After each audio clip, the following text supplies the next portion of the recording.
Hello dear friend, मैं सुनील शुक्ला आप लोगों का इस इकोनॉमिक्स की जर्नी में एक बार फिर से स्वागत करता हूं। ये मेरा 34वां क्लास है। इसके पूर्व में मैंने 33 क्लास और लिए हैं।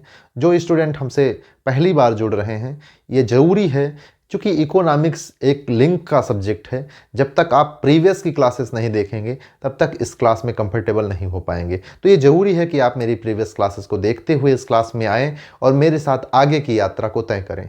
तब आप इकोनॉमिक्स को लेकर बहुत ही सहज हो जाएंगे। और मैंने बहुत ही व्यवहारिक ढंग से बहुत सिंपल एग्जाम्पल लेके आपको समझाने का प्रयास किया है। आप बहुत ही अच्छे से समझते हुए चले जाएंगे। यदि मेरे साथ आप ये इकोनॉमिक्स की यात्रा को तय करते हैं तो आपको कभी भी इकोनॉमिक्स को लेकर समस्या नहीं होगी। आप जब अपने पेपर को पढ़ रहे होंगे तो आप पढ़ेंगे, आप हेडलाइन देखेंगे और उसमें क्या अंदर लिखा है, ये सारी चीज़ें आपको सहजता से समझ में आनी शुरू हो जाएंगी। क्योंकि आपने अभी इकोनॉमिक्स सही से पढ़ा नहीं है, इसलिए आपको न्यूज़पेपर पढ़ने में खासी दिक्कत का सामना करना पड़ता होगा। लेकिन आप जब मेरे साथ इकोनॉमिक्स पढ़ लेंगे तो आप बहुत ही सहज हो जाएंगे। आप बुक पढ़ रहे होंगे तो आप पढ़ेंगे, एक चीज़ आपको समझ में आएगी, बहुत सारी चीज़ें आप खुद से एनालाइज कर पा रहे होंगे और बहुत सारी चीज़ें आपको समझ में आती चली जाएंगी। ठीक है, तो हम आप लोगों से इसके प्रीवियस क्लासेस में 2 खातों के बारे में चर्चा किया था। वो इस क्लास में भी मैं थोड़ा सा लिंक करने के लिए उसमें मैं संक्षिप्त में चर्चा करता हूँ। उसका डिटेल मैंने प्रीवियस में कर दिया है, लेकिन मैं संक्षिप्त रूप से आपको थोड़ा सा लिंक करने के लिए इस क्लास को मैं जो है आपको थोड़ा सा चर्चा करता हूँ। देखें, राजस्व खाता, राजस्व खाता इसके बारे में मैंने आपसे चर्चा किया था। इसके 2 पार्ट हैं, एक राजस्व व्यय और दूसरा जो है राजस्व आय। राजस्व आय, देखें, भारत की जो समस्या है यहीं से शुरू होती है। इसमें होता यह है कि हमारा राजस्व व्यय जो है 150 है। देखें, ये एक्चुअल अमाउंट नहीं है, इसको हमने माना है कि मान लीजिए कि भारत का जो राजस्व व्यय है वो 150 है। ये एक्चुअल अमाउंट बहुत बड़ा अमाउंट है, लेकिन मैं अभी कॉन्सेप्ट पे चर्चा कर रहा हूं। यदि मैं एक्चुअल अमाउंट को लेकर चर्चा करूंगा तो आप कॉन्सेप्ट को नहीं समझ पाएंगे। लेकिन जब मैं बजट पढ़ाऊंगा तो वहां पे हमें एक्चुअल अमाउंट की चर्चा करनी ही है, तो 2 बार हो जाएगा, इसलिए मैं 2 बार होने से बच रहा हूं। मैं जो है एक्चुअल अमाउंट को ना लेकर आपको कॉन्सेप्ट समझा रहा हूं। ठीक है, तो राजस्व आय, राजस्व आय जो है हमारी 100 रुपया है। ठीक है, राजस्व आय हमारी 100 रुपया है और राजस्व व्यय हमारा जो है 150 रुपया है। तो समस्या यहीं से शुरू हो गई। देखें कि हमारी इनकम कम है और हमारे खर्चे ज़्यादा हैं। और क्या हमारे पास ये ऑप्शन नहीं है कि हमारे जितने इनकम हैं उतने ही हम खर्चा करें? लेकिन हमारे आपका जो बजट होता है, हमारी आपकी जो सोच होती है, वो हम यही कर सकते हैं कि जितनी हमारी आय है उतने ही हम व्यय करेंगे, उससे ज़्यादा नहीं करेंगे, बल्कि इसमें से भी कुछ हम सेविंग करेंगे। लेकिन भारत देश के केस में या किसी कंट्री के केस में ऐसे नहीं होता है। कंट्री के केस में यह तय होता है कि उसे कितना ग्रोथ प्राप्त करना है, यानी उसको कितना अतिरिक्त उत्पादन करना है। यदि आप अतिरिक्त उत्पादन नहीं करेंगे तो समस्याएं क्या आएंगी, मैं एक लाइन में आपको समझाता हूं। देखें, यदि सारा मसला ये जो है, ये खर्चा ज्यादा आय कम, इसका एक ही उद्देश्य है, हमें उत्पादन बढ़ाना, यानी ग्रोथ रेट को प्राप्त करना है, जो हमारा टारगेट है। जैसे मान लीजिए 8% मेरा टारगेट है। 8% को टारगेट करने के लिए हमारे कुछ खर्चे होते हैं। जब खर्चे कम पड़ते हैं तो हम और कहीं से लोन लेकर या विनिवेश करके हम उसको पूरा करते हैं, लेकिन हम अपने खर्चे को नहीं रोक सकते। क्यों? क्योंकि हमें उत्पादन बढ़ाना है। देखें, यदि उत्पादन बढ़ेगा तो उससे क्या होगा, यदि किसी देश में उत्पादन बढ़ेगा, देखें 3 चीज़ हैं, जैसे सिक्के के 3 पहलू हैं, एक उत्पादन, आय और व्यय। जितना उत्पादन होगा उतना ही देश की इनकम होगी, उतना ही व्यय होगा।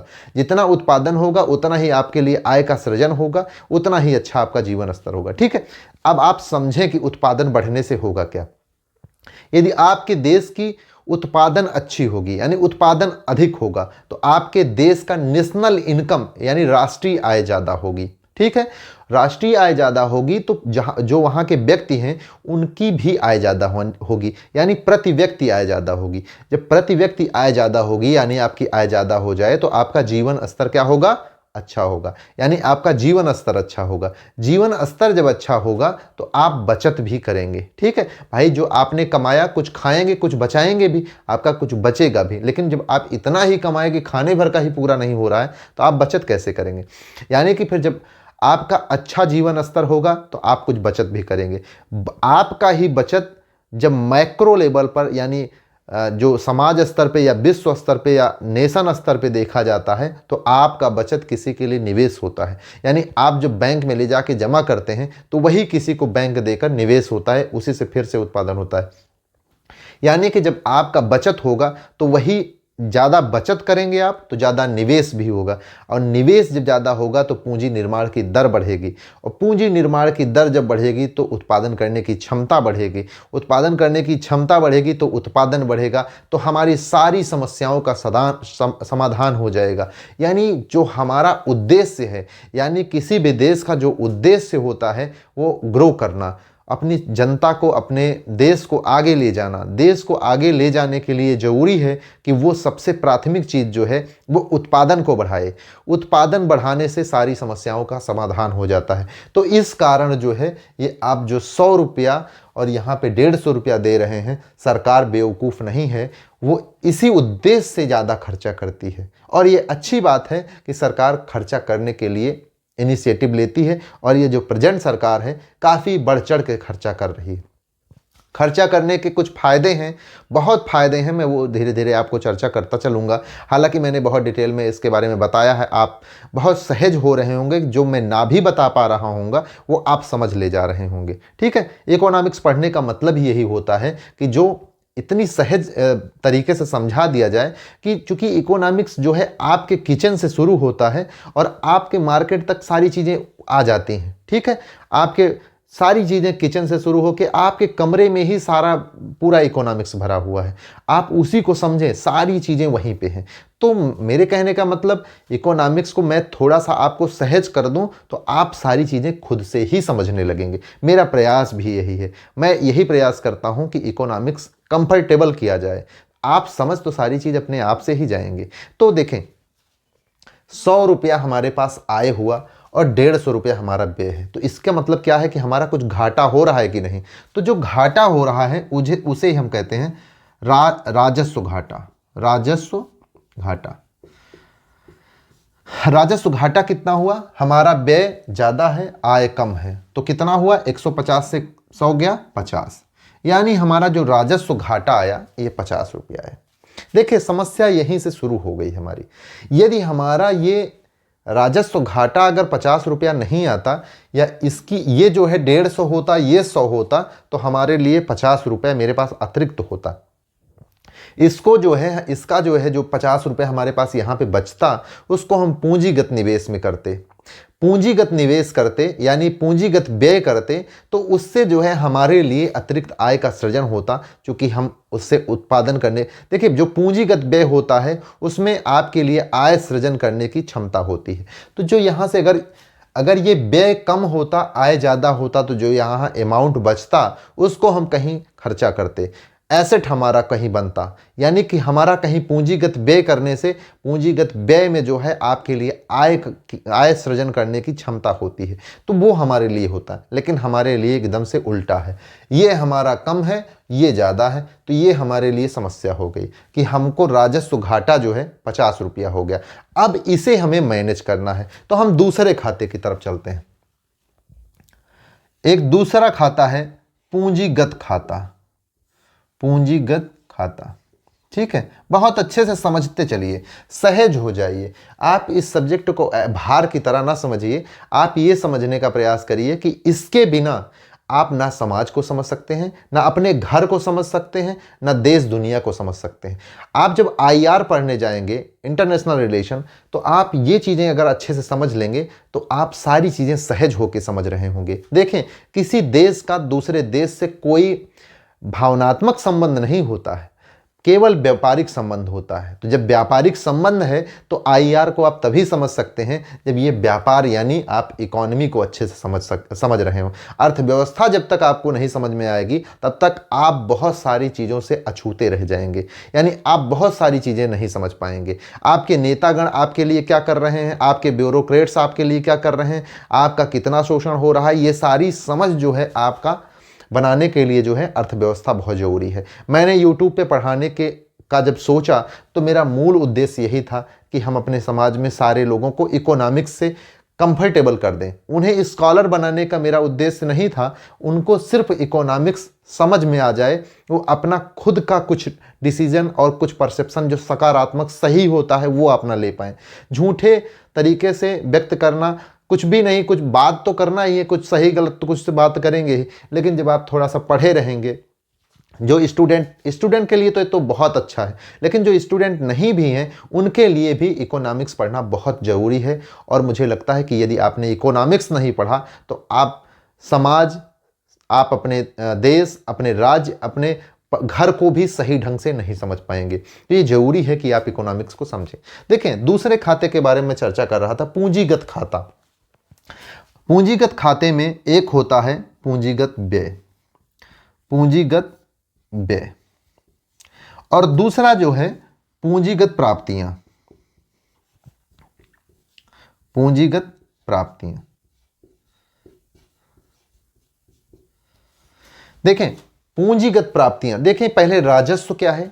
राजस्व की जो प्रकृति होती है वो, जैसे हम अपने केस में लें कि हमारा राजस्व आय क्या है, कि हमारी जो सैलरी होगी, जो आप लोगों की सैलरी हो, या हम कहीं कोचिंग पढ़ाते हैं तो कोचिंग से जो हमको मिलता है, तो वो सारी चीज़ें जो है वो राजस्व प्रकृति की हैं। ठीक है, ये राजस्व आय हो गया। इसी तरह देश का है टैक्स और नॉन टैक्स से अर्निंग होता है। ठीक है, एक शब्द में आपको बताते चलता हूँ। राजस्व व्यय, राजस्व व्यय से क्या होता है कि आपको 1 साल से कम अवधि के लिए लाभ ये देता है। ठीक है, राजस्व व्यय ये जो है आप हमारे केस में समझें कि जैसे हम डेली के खर्चे, जैसे हम अपने किराना के स्टोर से जो चीज़ें लाते हैं, ठीक है, अपना जो है हम अगर घर किराए पर है तो घर का रेंट देना, या फिर ऐसे ऐसे जो छोटे मोटे खर्चे हैं जो आप डेली लाइफ में यूज करते हैं, वो आपका राजस्व खर्चा है। ठीक है, और इसी तरह से राजस्व व्यय भारत के केस में, भारत सरकार के केस में, जैसे वेतन हो गया, पेंशन हो गया, या कहीं गड्ढा रोड पहली बार बनता है तो पूंजीगत व्यय है, लेकिन जब उस पर रिपेयर का काम होता है तो वो क्या है, राजस्व व्यय है। यानी कहीं जैसे आपने, भारत सरकार ने मान लीजिए किसी से लोन लिया है तो लोन का जो ब्याज का पैसा जाता है वो इसी में आता है, राजस्व व्यय में, लेकिन जो लोन का मूल होता है वो आता है पूंजीगत व्यय में। ठीक है, तो ये यार सारी चीज़ें आप समझ। देखें पूंजीगत व्यय, पूंजीगत व्यय से क्या होता है कि इससे जो है जो लाभ प्राप्त होता है वो लॉन्ग टर्म के लिए होता है। ठीक है, तो देखें इसमें क्या है, एक तो भारत सरकार ये इसमें करती है इंफ्रास्ट्रक्चर, आधारभूत संरचना। ठीक है, आधारभूत संरचना में, और दूसरा जो है लोन की अदायगी। भाई लोन भी तो भारत सरकार ने, केवल लोन लेने का ही तो काम हुआ है।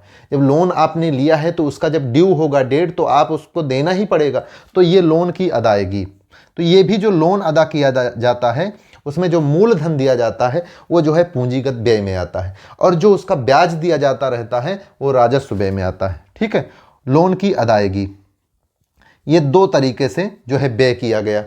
पूंजीगत, जो पूंजीगत आय हुआ या हमारे पास जो आय है उसमें जो है पूंजीगत व्यय किया गया, किसमें किसमें, आधारभूत संरचना में और लोन की अदायगी में। देखिए इस समय की जो प्रेजेंट भारत सरकार है वो जो है आधारभूत संरचना पे बहुत अच्छा काम कर रही है। ये भारत के भविष्य के लिए बहुत अच्छा है। ठीक है, मैं इसमें अभी थोड़ा सा आपको बताता हूँ। मैं इसके प्रीवियस क्लासेस में बहुत डिटेल में बताया हूँ, मैं थोड़ा सा शार्ट बता रहा हूँ आपको। ठीक है, देखें पूंजीगत प्राप्तियाँ, पूंजीगत प्राप्तियों के जो है 2 तरीके हैं। एक तो लोन लेना, लोन यानी भारत सरकार लोन लेती है, ये बहुत बड़ी मात्रा में लेती है। ठीक है, बिना लोन ली, देखें 50 रुपए का जो समस्या है इसको तो पूरा करना है हमें। हमारे पास तरीके क्या है कि हम लोन लें या फिर विनिवेश करें। विनिवेश, तो हम विनिवेश कितना कर रहे हैं, विनिवेश हम मान लेते हैं कि 100 रुपया। ठीक है, 100 रुपया हम विनिवेश किए, 100 रुपया विनिवेश से हमने प्राप्त किया, और लोन से हमने कितना प्राप्त किया, मान लेते हैं 200 रुपया। देखें, विनिवेश से हमको प्राप्त हुआ 100 रुपया और लोन से हमें प्राप्त हुआ 200 रुपया। हमने खर्चा क्या किया, आधारभूत संरचना में हमने खर्चा किया 200 रुपया। ठीक है, मान रहे हैं सारी चीजें। ये एक्चुअल अमाउंट की हम चर्चा जब करेंगे, जब आपसे हम बजट की चर्चा कर रहे होंगे, तो आधारभूत संरचना में हमने किया खर्चा 200 रुपया और लोन की अदायगी में मैंने खर्चा किया 50 रुपया। अब आप देख रहे होंगे कि 200 और 100 यानी 300 रुपया हम जो है पूंजीगत प्राप्ति कर रहे हैं, लेकिन पूंजीगत व्यय जो है हम 250 ही कर रहे हैं। 50 रुपया कहाँ गया, तो 50 रुपया ये जो है राजस्व घाटा को बैलेंस करने के लिए कर रहे हैं। तो समस्या यही शुरू होती, यदि हम पूंजीगत प्राप्तियां कर रहे हैं, यानी एक घर बेच के दूसरा घर खरीदने की तरफ जा रहे हैं, तो कोई गलत बात नहीं।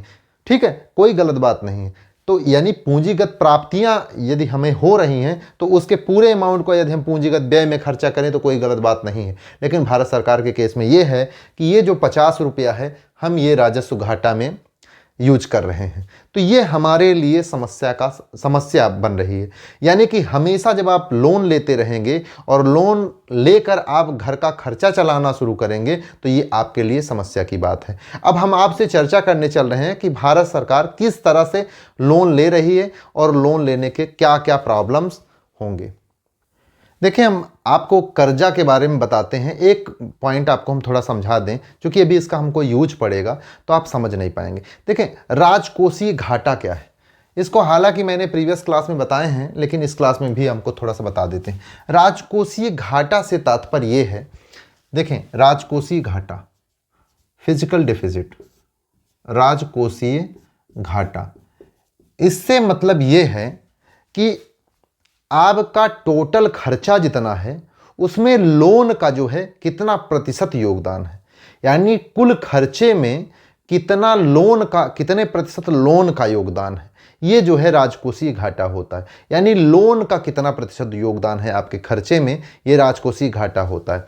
लेकिन इसमें विनिवेश को इंक्लूड नहीं किया जाता। भारत सरकार का ये मत है, भारत सरकार का इसके संदर्भ में कहना है कि किसी भी देश में जो है विनिवेश को नहीं लिया जाता, लेकिन विनिवेश कहीं और होता भी नहीं। ठीक है, तो भारत, ये सरकार का कहना जो है बिल्कुल निराधार है, लेकिन उसका अपना जो है अपने रिपोर्ट कार्ड को अच्छा करने के लिए वो ऐसा करता है। ठीक है, तो आप ये समझें, इसके बारे में मैंने बहुत डिटेल बताया है पिछले क्लास में। राजकोषीय घाटा जो है ये होता है कि आपके कुल खर्चे का लोन का कितना प्रतिशत योगदान है, कुल खर्चे में लोन का कितना प्रतिशत योगदान है, वो जो है राजकोषीय घाटा होता है। देखें, एक चीज मैं और आपको बता दूं, खर्चा, आय और उत्पादन, या इसको ऐसे लिख लें,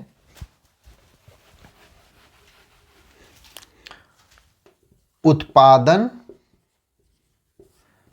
आय और व्यय, ये तीनों एक ही सिक्के के तीन पहलू हैं।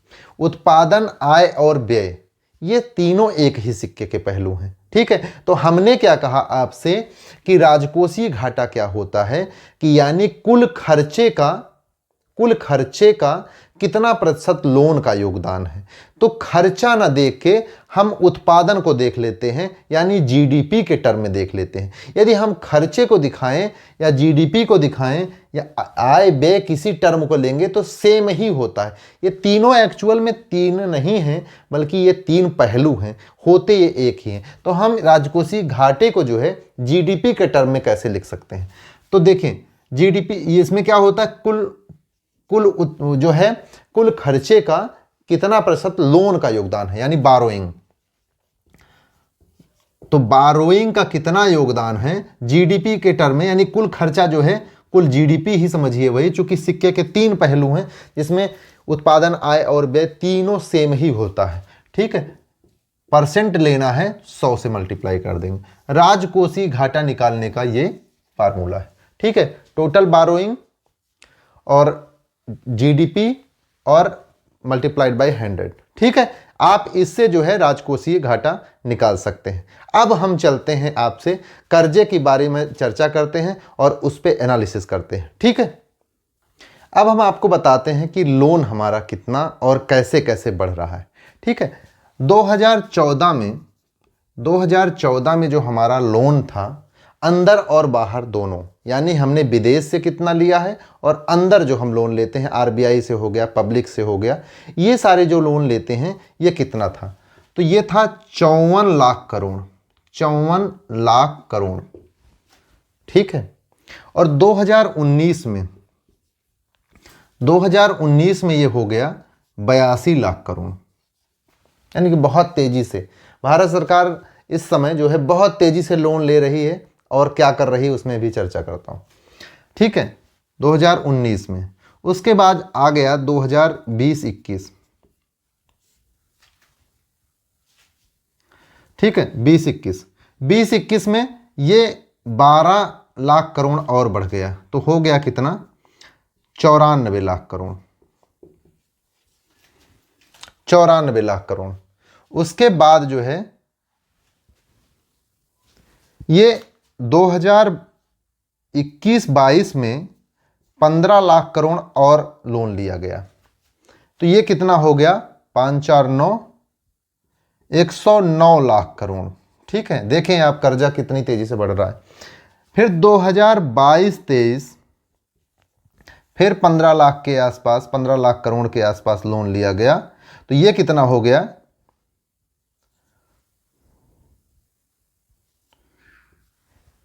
ठीक है, 9-13, 9-14 होता है, 14 और 124 लाख करोड़। ये तकरीबन इतना हो गया है। कहने का मतलब, जब मैं बजट चर्चा करूँगा तो बहुत अच्छे से मैं सारी चीज़ें बताऊंगा, लेकिन एक अनुमान के लिए आप जानें कि इतना तेज़ी से आपका कर्जा बढ़ रहा है और ये लगातार बढ़ता जा रहा है। ये लगातार बढ़ता जा रहा है, तो ये हो क्या रहा है कि पहले इतना था, अब लगातार बढ़ता जा रहा है हमारा कर्जा। तो इससे आप लोगों को क्या समझ में आता है?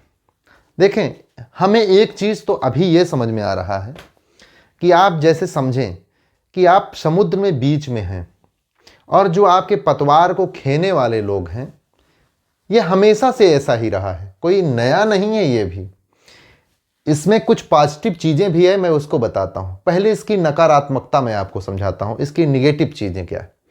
आप ऐसे ही हैं कि आप समुद्र में चल रहे हैं, और समुद्र को जो आपके नाव को खेने वाले लोग हैं, यानी नेता और अधिकारी, यही मुख्य भूमिका में होते हैं, और तो सब बाकी इनके सब पीछे के झंडा लेकर जी हजूरी करने वाले लोग हैं, उनका बहुत विशेष महत्व नहीं।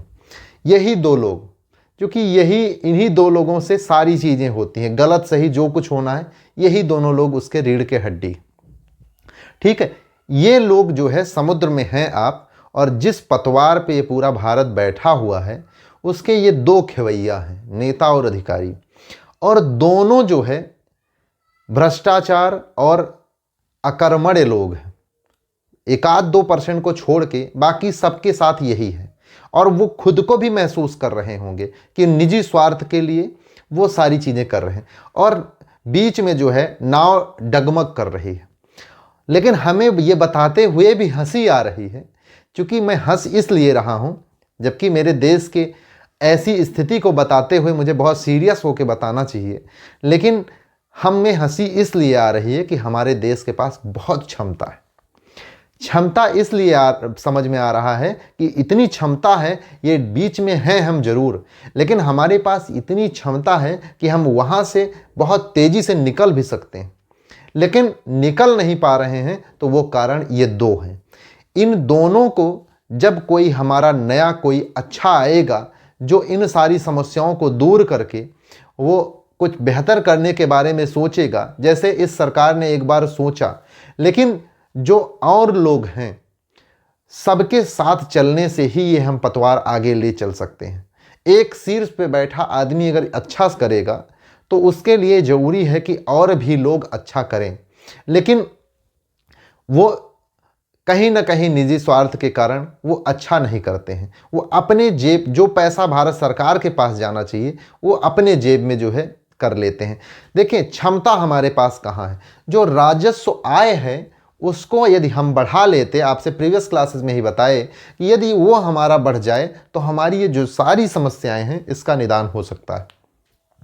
क्या हमारे पास उसको बढ़ाने की क्षमता है? तो बहुत क्षमता है हमारे पास ये क्षमता है कि हम उसको बढ़ा सकते हैं, लेकिन निजी स्वार्थ के कारण उस पर अच्छे से काम नहीं किया जाता। जो लोग वहां पे बैठे हैं टैक्सेशन डिपार्टमेंट में, वो कई 100 करोड़ की डील अपने निजी स्वार्थ में कर लेते हैं, जिससे नुकसान किसका होता है? भारत सरकार का। जिससे प्रॉब्लम क्या इकट्ठा होती है? वो 50 रुपए की। वो 50 रुपए करने के लिए ये सारे तामे झामे बुने जाते हैं।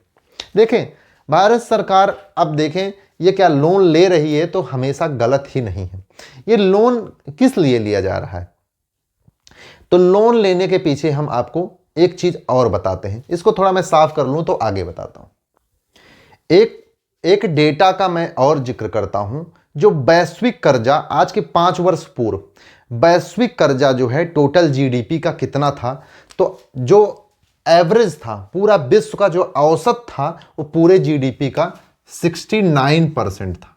ठीक है, यानी कि जो एग्रीगेट था औसत था सारे देशों को लेके, तो वो औसत जो आता था 69% आता था, यानी कि पूरे जीडीपी का। यानी कि औसत लिया जाए तो 69% जो है जीडीपी का कर्जा था, औसत, ये पूरे विश्व को जब हम एग्रीगेट निकालते हैं तब। और उस टाइम भारत का जो है 5 वर्ष पूर्व ये 68% था, यानी हम एवरेज से नीचे थे। यानी हम जो है कर्जा कम लिए थे, जो वैश्विक स्तर था उसके नीचे थे हम। ठीक है, 68% हमारा टोटल जीडीपी का, हम 68% हमारे ऊपर कर्जा था। ठीक है, और आप दूसरा देखें, दूसरा जो है हमारा मुख्य प्रतिद्वंदी जो है चीन है। हालांकि हम उसके प्रतिद्वंदता में कहीं हैं नहीं, क्योंकि हमारे ये भ्रष्टाचार की वजह से, नहीं तो हम तो उससे नेट टू नेट टक्कर देने की स्थिति में हैं, लेकिन हम अपने अयोग्य लोगों की वजह से जो है पीछे हैं। तो उसकी जो 5 वर्ष पूर्व था वो 46% था, मतलब टोटल जीडीपी का 46% उसके ऊपर कर्जा था। ठीक है, और वहीं आप देखें यूरोप का था तकरीबन 125%, यानी टोटल जीडीपी का 125% था। और अमेरिका के केस में यदि लेते हैं, अमेरिका के केस में अमेरिका के ऊपर भी तकरीबन 100% का था। ठीक है, और एक ग्रीस एक देश है, ग्रीस का जो ये स्थिति थी वो तकरीबन 227%, ये आसपास है, 227% उसने अपने टोटल जीडीपी का लोन लिया था। यहाँ के लोग भी बड़े अकर्मण्य लोग होते हैं, यहाँ पे आप पढ़िएगा जाके, यहाँ के लोग भी बहुत ही अकर्मण्य होते हैं। तो ये सिर्फ डिपेंड करते हैं कि कर्जा ही लेके काम चलाते रहो, खुद से काम ना करना हो। ठीक है, और सबसे मजे की बात, जब जापान पे डेटा गया तो सबकी होश उड़ गया। इनका था 343% ये जो है टोटल जीडीपी का कर्जे में डूबे थे। देखें, ये आप डेटा देख रहे होंगे तो ये समझ रहे होंगे कि कोई हमारी ही अकेले की प्रॉब्लम नहीं है कर्जे की, ये पूरा वैश्विक स्तर, जो वैश्विक रेट है उससे भी हम बेलो थे 5 वर्ष पूर्व। लेकिन अभी का हम आपको थोड़ा सा बताते हैं। तो अभी हमारे साथ क्या हो रहा है, हम तकरीबन अब पहुंच गए हैं 100% से पार, तकरीबन हम 100% पहुंच गए हैं। पूरी जीडीपी का 100% से ज़्यादा हमारे ऊपर कर्जा हो गया है। ये कर्जा क्यों हुआ है, इसके पूर्व मैं आपको बता देता हूं चाइना का जो ये 46% था, अब ये तकरीबन 300% से ज़्यादा है। ये 300% से ज़्यादा हो गया। जो 46% था अब ये 300% पे आ गया। ये क्यों हो रहा है? इतना ज़्यादा ये कर्जा लेके कर क्या रहे हैं? तो ये वो काम कर रहे हैं, जैसे मैं आपको एक चीज़ समझाऊं कि जैसे आपने क्या किया कि 100 रुपया जाके साहूकार से, या 500 रुपया आपने साहूकार से लोन लेके आए कि भाई जो है मैं लेके आता हूं और छोटी सी कोई दुकान से काम शुरू करता हूं। तो आपने दुकान खोला, लेकिन ना दुकान चली, बल्कि उसका जो सारा पैसा था, आप धीरे धीरे चलती नहीं थी। जो कोई आया सामान लेने के लिए, तो आपके पास ना तो सामान और ना ही आपके पास जो है कहीं उससे ज़्यादा अर्निंग हो रहा था कि आप उसके सहारे बैठे रहते, तो धीरे धीरे वो सारी चीज़ें आपने ख़त्म कर दिया। यानी आपने जब थोड़ा सा कर्जा लिया तो आपका जो उद्देश्य था पूरा नहीं हुआ, वो कहीं इधर उधर में ही आपका सारा अमाउंट ख़त्म हो गया। तो चाइना ने क्या सोचा कि चाइना ने सोचा कि जो करना है बहुत तेजी से सारी चीजें कर दो, पूरा चेन बना दो अपने व्यापार के लिए।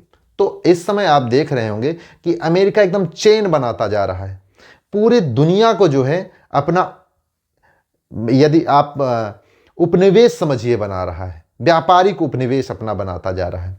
उपनिवेश का यदि सकारात्मक पहलू लें तब, ठीक है, ये जो है सारी दुनिया को अपना बाजार बना रहा है, हर जगह कनेक्टिविटी कर रहा है, यानी कि आप इसके बिना जी नहीं पाएंगे। इतना उत्पादन और उत्पादन का एक अच्छा सप्लाई चेन बना रहा है। उसके लिए ज़रूरी था कि ये बहुत भारी पे करे, यानी भारी इंफ्रास्ट्रक्चर पे करे। तो इंफ्रास्ट्रक्चर पे करने के लिए थोड़ा थोड़ा करने से अच्छा इसने कहा सीधा करो, जो करना है धूम धड़ाके से जल्दी करो।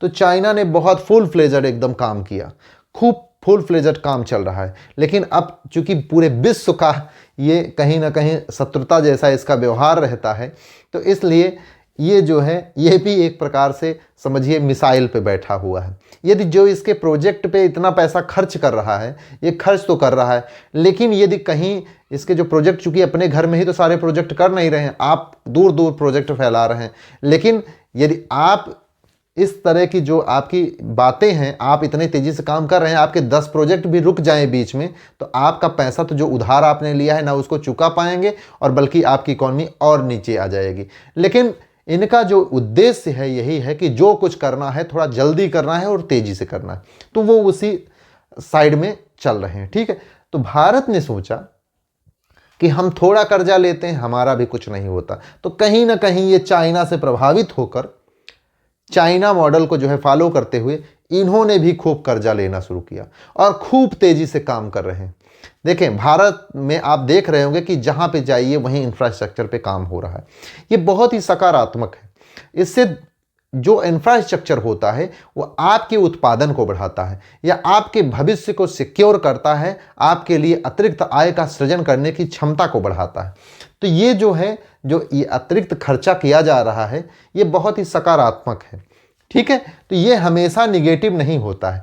भारत सरकार ने सोचा कि जो है, जो हमारे पास ये समस्या है कि हम अपने जो राजस्व देख रहे होंगे कि राजस्व घाटा है 50 रुपया, यदि यहाँ पे खर्चा किया जाता है एक साथ तो सही है कि आप कर्जे में थोड़ा आएंगे, लेकिन जो यहाँ से आपको रेवेन्यू आना शुरू होगा, जैसे टोल प्लाजा, बहुत सारे रोड बने, फिर टोल प्लाजा से जो आना शुरू हुआ है वो एक भारत सरकार के लिए बहुत मोटा रेवेन्यू होने वाला है। उससे बहुत सकारात्मक जो है, मतलब वो एक प्रकार से बहुत सकारात्मक है। तो कहने का मतलब यह है कि धूम धड़ाके से काम किया जा रहा है, जिससे जो है हम तेजी से जो करना है हमको करें, क्योंकि ज़रूरत भी है। यदि आप नेक टू नेक फाइट आपको करना है तो आपको ये जरूरी है कि चाइना से ही आप, चाइना की तरह ही आपको कुछ करना पड़ेगा यदि आप देश दुनिया में अपने आप को स्थापित करना चाहते हैं। तो भारत का भी यही उद्देश्य है, इसलिए जो है इतना ज़्यादा कर्जा लिया जा रहा है, इतना तेजी से कर्जा लिया जा रहा है। ठीक है, मैं अब आगे चलता हूं, आपको बताता हूं। अब आपको मैं दिखाता हूं कि भारत सरकार कितनी चतुराई से हम लोगों को एक प्रकार से रिपोर्ट कार्ड अच्छा करने का काम कैसे करती है। तो हम एक नए टॉपिक की तरफ चलते हैं, प्रभावी राजस्व घाटा। प्रभावी राजस्व घाटा, ये जो हमारे बुद्धिजीवी ब्यूरोक्रेट्स बैठे हैं, ये कुछ अच्छा करने से बेहतर ये समझते हैं कि जनता को किस तरह से बेवकूफ़ बनाया जाए। जब मंत्री जी को तो कुछ आता नहीं, तो मंत्री जी को जब आता नहीं, ये ब्यूरोक्रेट्स को ही सारी चीज़ें आती है, तो ये नंबर लेने के चक्कर में, जो हमारे ब्यूरोक्रेट्स हैं, ये मंत्री जी से नंबर लेने के चक्कर में जाते हैं। सर मैं एक तरीका बता दूं, आप जो है जनता की नज़र में अच्छे हो जाएंगे। तो कहते हैं बताओ, कहते हैं ये प्रभावी राजस्व घाटा ला लीजिए, देखिए मैं बता रहा हूँ। तो इनकी भी वाहवाही, ये अच्छे उनके बहुत नज़दीक हो गए। तो इस तरह की जो चीज़ें आती हैं, ये इसका कोई मतलब नहीं है, लेकिन लाया जाता है रिपोर्ट कार्ड को अच्छा करने के लिए। देखें होता क्या है प्रभावी राजस्व घाटा, इसमें देखिए राजस्व व्यय, राजस्व व्यय और राजस्व आय, इसको समझिएगा, बड़ा इंटरेस्टिंग है। राजस्व आय, राजस्व आय मैंने कितना बताया आपको, 100 रुपया, और राजस्व व्यय मैंने कितना बताया आपको, 150 रुपया। लेकिन जो 150 रुपया है इसमें से बहुत सारे खर्चे करती है, तो जिसमें से एक खर्चा भारत सरकार जो है ग्रांट के रूप में देती है, ग्रांट, ठीक है, ग्रांट के रूप में देती है, अनुदान, ठीक है। ये भारत सरकार ग्रांट के रूप में अनुदान देती है, कितना रुपया, 30 रुपया। 30 रुपया ये जो है राज्य सरकार को ग्रांट के रूप में, ग्रांट और लोन होता है, लेकिन लोन जो है वो पूंजीगत व्यय में होता है, ठीक है। तो लेकिन हम राजस्व व्यय की चर्चा कर रहे हैं, आप इसमें समझें कि प्रभावी राजस्व घाटा समझा रहे हैं, ठीक है।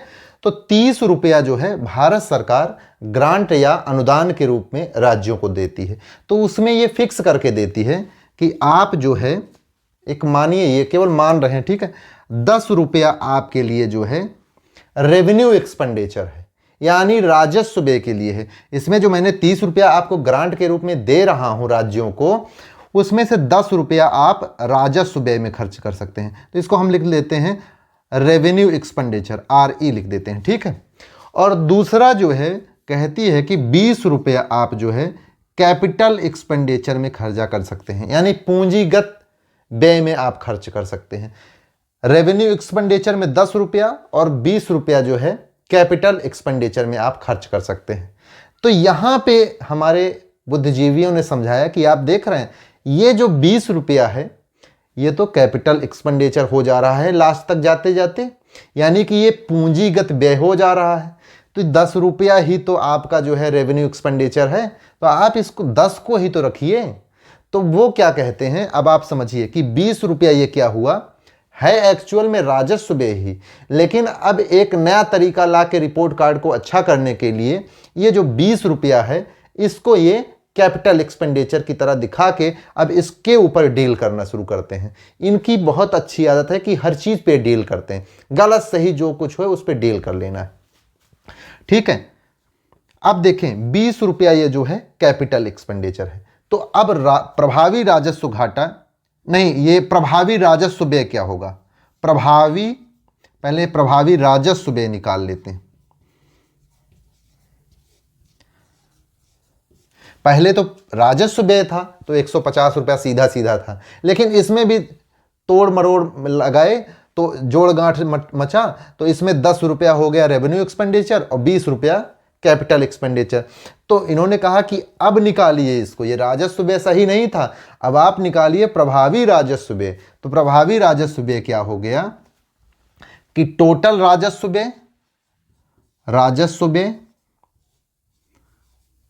माइनस राज्यों को दिया गया जो ग्रांट है, पूंजी, इसके लिए पूंजीगत व्यय के लिए दिया गया ग्रांट, ठीक है, यानी कि राज्यों को पूंजीगत व्यय के लिए दिया गया अनुदान, ये यहां पे आप लिख लेंगे।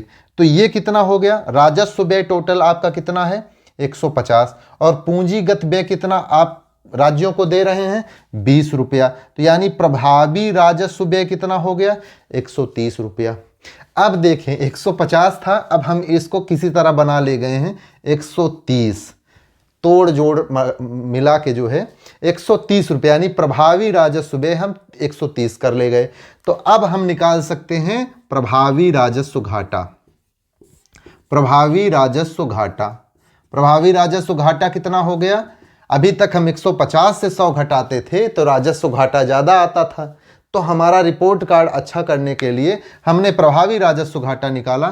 तो अब 130 में से जब हम घटाएंगे 100 को तो हमारा भी ये 30 आ गया। तो हम देखिए, जनता को तो पता नहीं है, जितना पता है वो उसको यही पता होता है कि चलो पेपर में छपा प्रभावी राजस्व घाटा इतना कम हो गया, तो पिछले पहले राजस्व घाटा अब प्रभावी राजस्व घाटा, तो उसको दिखता है कि हाँ घट गया, तो घट गया तो राजस्व घाटा कम हुआ है, यानी देश ठीक है। तो ये एक्चुअल में ये ठीक है वही, कोई बात नहीं बदली है, सिर्फ लोगों को तोड़ मड़ोड़ के बताया गया है, जिससे आप ये चीज़ समझें जो सरकार आपको समझाना चाहती है वो, यानी अपना रिपोर्ट कार्ड अच्छा करने के लिए। तो प्रभावी राजस्व घाटा मुझे लगता है कि आप बहुत ही सहज हो गए होंगे। ठीक है, मैं आगे देखिए फ्रेंड, मैं आपसे चर्चा करने चल रहा हूँ प्राथमिक घाटा का। ये एक ऐसा घाटा है जिसको सरकार चाहती है कि ये घाटा जितना ज़्यादा हो उतना ही अच्छा है, लेकिन ये घाटा जो है सब कुछ बताता है कि पुरानी सरकारें कैसी रही, ये काली करतूत को बताता है सरकारों की। अब आप इसको समझें। देखिए, प्राथमिक घाटा,